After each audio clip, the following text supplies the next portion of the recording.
Salam alaikum wa rahmatullahi wa barakatuh, bienvenue dans ce nouveau cours. Aujourd'hui, on va parler de nombres. Donc, on sait qu'en arabe, il y a le singulier, il y a le pair et il y a le pluriel. Le pluriel, ici, ça va être le plus compliqué parce que le singulier, on le connaît, c'est celui-là de base. Le pair, on le connaît, il est très spécifique à la fin parce qu'il y a aani, aini, aini. Et pour le pluriel, on va voir qu'il y a 4 types de pluriel possibles. Donc, c'est parti.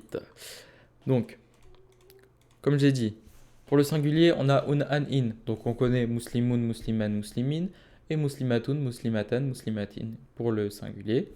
Pour le, j'ai d'abord dit le masculin pour muslimun, musliman, muslimin et le féminin pour muslimatun, muslimatan, muslimatin. Ensuite, on a le pair qu'on connaît. C'est les terminaisons ani, aini, aini. Donc on a muslimani, muslimaini, muslimaini pour le masculin. Et on a muslimatani, muslimataini, muslimataini pour le féminin. Donc, quand vous voyez un mot avec les terminaisons du singulier de muslimoun, bah, vous pouvez vous dire qu'il est singulier. Et quand vous voyez un mot qui a les terminaisons ani, aini, aini ou tani, taini, taini, vous pouvez vous dire qu'il est pair. Ensuite, pour le pluriel, un peu plus compliqué, parce qu'on a 4 types de pluriel. Donc, on a le pluriel masculin, pluriel féminin, pluriel brisé et pluriel par le sens. Donc, on va commencer avec le pluriel masculin qu'on connaît déjà. Donc, le pluriel masculin, c'est simple, c'est les terminaisons una, ina, ina, comme dans muslimuna, muslimina, muslimina. Ensuite, on a le pluriel féminin, avec les terminaisons qu'on connaît, atun, atin, atin, donc muslimatun, muslimatin, muslimatin. Ensuite, là, on a un pluriel brisé. Donc, pluriel brisé, c'est très simple. C'est quand on rajoute pas de S à la fin, par exemple en français. Œil, ça devient yeux, ça devient carrément un autre mot. Quand un mot au pluriel, il devient carrément un autre mot ou il est modifié, c'est un pluriel brisé. Donc, par exemple, en arabe, on a masajid pour les mosquées au pluriel et masjid pour mosquée au singulier. Donc, on peut voir que au pluriel, masajid, on a rajouté un alif. Et là, il n'y a pas ce alif. Donc, on a brisé le mot original.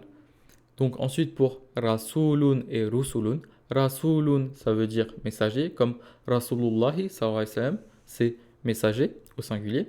Et rusulun, ça veut dire les messagers.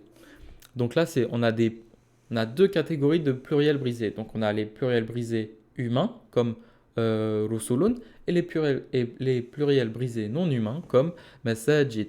Donc il faut savoir que quand vous voyez un pluriel brisé non humain, dans le sens, il est pluriel, mais grammaticalement, il est singulier et il est féminin.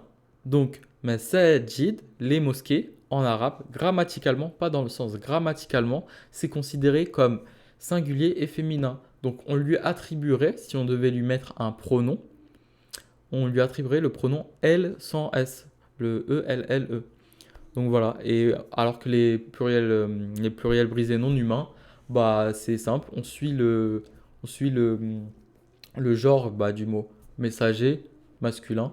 Donc les messagers, genre rusulun, ça va rester masculin et pluriel. Donc ensuite pour les pluriels par le sens, c'est des pluriels qui, même si le mot n'a pas une apparence plurielle, par leur signification, ils vont être considérés pluriels grammaticalement. Là, on parle de grammaticalement, pas dans le sens. On veut identifier grammaticalement quels sont les mots qui sont pluriels, quels sont les mots qui sont singuliers. Mais les mots qui ont un sens pluriel, mais qui ne sont pas des, pluriels brisés non humains, s'ils ne sont pas des pluriels brisés non humains, alors s'ils ont une signification plurielle par le sens, comme ici le pluriel par le sens, comme nation, peuple, gens, on a comme pour nation, nas pour peuple, gens, et korn pour génération, par leur sens, ils vont être pluriels. À ne pas confondre avec les pluriels brisés non humains, qui même si leur sens est pluriel, comme ils sont brisés et non humains, ils sont considérés comme singuliers et féminins. Donc voilà, on a le singulier muslimun, musliman, muslimin, très simple. On a le pair muslimani, muslimaini, muslimaini, très simple. Et ensuite, il faut juste pas oublier qu'on a 4 types de pluriels. Donc le pluriel masculin, una, ina, ina. Le pluriel féminin, atun, atin, atin. Le pluriel brisé, ça on peut le savoir que en connaissant le vocabulaire.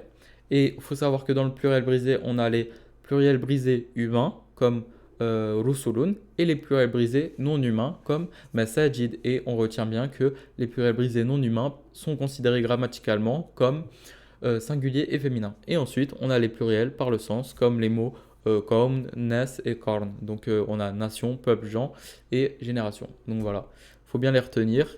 J'espère que vous avez bien compris. Prenez soin de vous. Salam alaikum wa rahmatullahi wa barakatuh.